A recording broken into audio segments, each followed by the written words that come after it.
2022 Hayabusa is still as fast as ever, but has grown from the ugly duckling into a graceful swan and received a huge upgrade, both mechanical and electronic, along the way. The Suzuki Hayabusa has always been one of those motorcycles that polarizes opinion.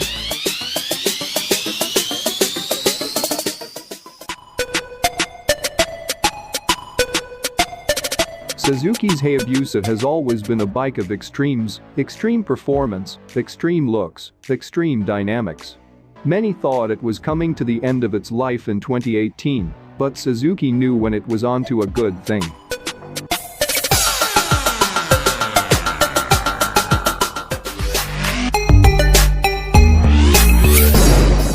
It was conceived in the 1990s and launched in 1999 as a direct response to the Honda CBR 100XX Super Blackbird, which had been launched in 1996 to wrest the title of fastest production motorcycle from the Kawasaki Ninja ZX-11.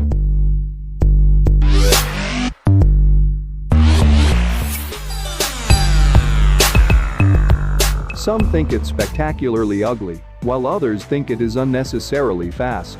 On the other side of the fence, some love the bulbous appearance and revel in its staggering performance.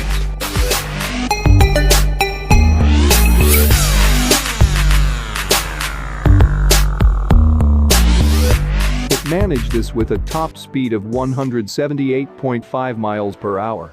The Hayabusa then raised the top speed record to 194 miles per hour.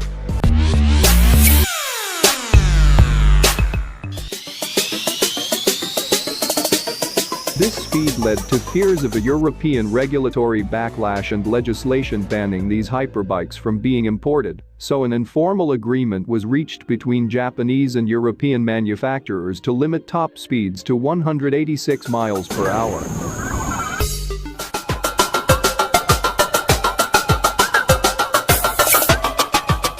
It was clearly facetious that such a small reduction in top speed would make the motorcycles any safer, but it at least enabled restrictive legislation to be avoided. It was one of the few times where manufacturers have preempted legislation by voluntary self-regulation.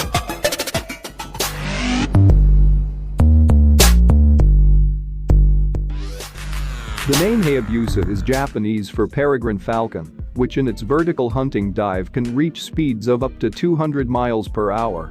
Cheekily, the name was a direct dig at the Honda Super Blackbird, as the peregrine falcon's natural prey is actually blackbirds. The swoopy and bulbous styling was controversial, but necessary to aid stability at high speeds.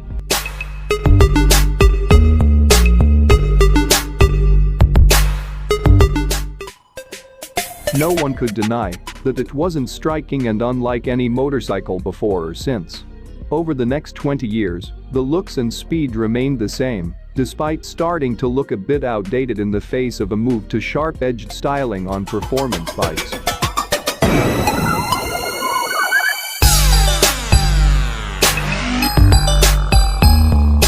Reports of the Hayabusa's demise appeared often as the end of the second decade of the 2000s moved closer.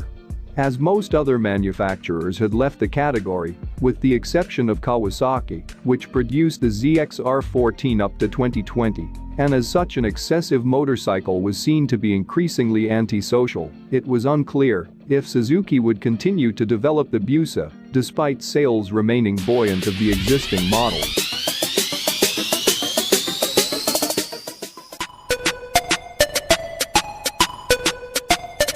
What is notable is that the informal speed limit imposed on these bikes was soon forgotten as a new breed of leader superbikes pushed power outputs and top speeds way past 186 miles per hour and on to 200 miles per hour and beyond.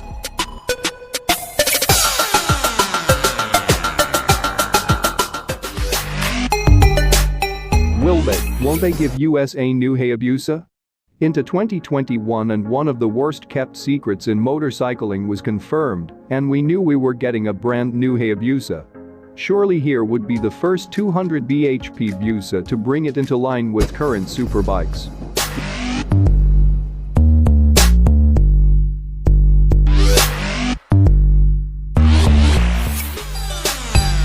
Reviewers suggested Suzuki might turbocharge or supercharge the engine, or perhaps they might fit a 6-cylinder motor.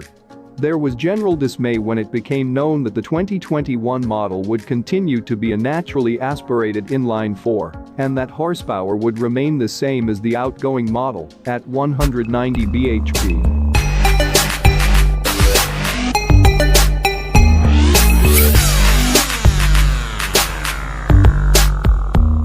What everyone was missing, however, was the fact that Suzuki has concentrated on boosting power and torque in the mid-range, which is where the motorcycle will be ridden for the majority of time. Thus, in real terms, the new Hayabusa would be faster than the old. Dynamically, the Hayabusa was always a combination of mind-blowing straight-line speed and surprising agility in the corners.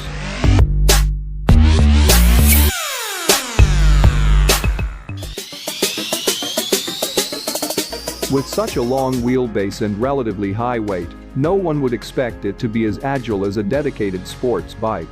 But the fact was that while, yes, it was a big brute of a bike, it possessed handling characteristics that defied logic. Its natural habitat was long, fast sweepers, but it could also be made to hustle through the tighter stuff, although with the speeds available care had to be taken to modify your approach speed. The bike gained a reputation for solid and predictable handling.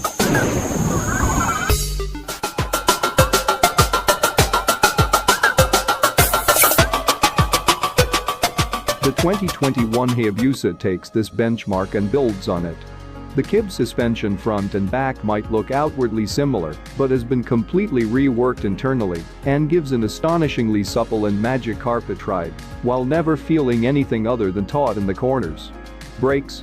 Best equipment still have wooden feel. The brakes on the old bike were felt to be a bit wooden for the performance, even if they worked well enough.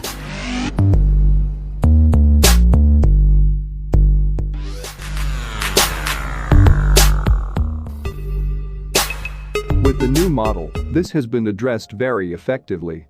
The bike is now equipped with SDMSA, Suzuki Drive Mode Selector Alpha, which gives 3 preset and 3 customizable riding modes.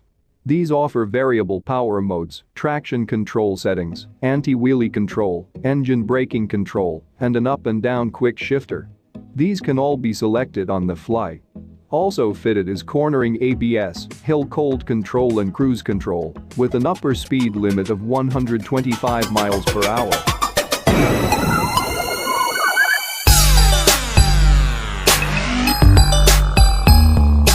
The 2021 model is fitted with Brembo Tolima calipers, as found on the Ducati Panigale V4, but still feel a bit wooden. It is assumed that this is down to the brake-by-wire system than the actual brakes themselves. In conjunction with the back brake, however, speed is washed away with ease and with no panic. One area where the old Busa was looking distinctly old-fashioned was in the electronics department. It might have been introduced at the dawn of such systems, but Suzuki steadfastly kept it as analog as possible for what some see as far too long.